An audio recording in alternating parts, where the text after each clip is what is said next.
আমাদের গ্রামগঞ্জে এমনও বাবা দেখা যায়, এরকম আমরা দেখেছি যে সন্তানকে টাকা দেয় আর বলে বাবা যা তুই দোকান থেকে বিড়ি নিয়ে আয়। ওই ছোট প্রত্যেকদিন দোকান থেকে বিড়ি নিয়ে আসে, ওই বিড়ি এনে বাপের হাতে দেয়। বাপ তখন বেলজ্জা নির্লজ্জ বাবা ওই ছোলের সামনে বিড়ি ধরায়। এই কথা এমন বাবা আছে না নাই? চলে আছে না নাই?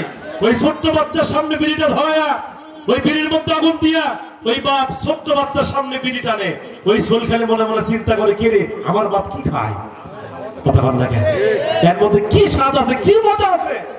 ওই ছোল এরকম চিন্তা ভাবনা করতে করতে হঠাৎ করে ওই বাপ যখন ওই বিড়ি খায়া বিড়ির যে গোড়া আছে না, এই কথা বল না কেন, ওই গোড়া যখন ফেলে দেয় ওর বাপ চলে যায়, ওই ছোলে বড় ওই বিড়ির গোড়া খালি টানতেছে। এই কথা বলা আছে না নাই? ওই ছোল বিড়ির গোড়া টানতে টানতে বড় হয়ে গাঁজা ইয়াবা এর ঘর পর্যন্ত হয়ে যায়। কথা ঠিক কিনা? এই জন্য নিজের সন্তানকে ভালো বানাতে গেলে সবার আগে নিজেকে ভালো হতে হবে। কি করতে হবে?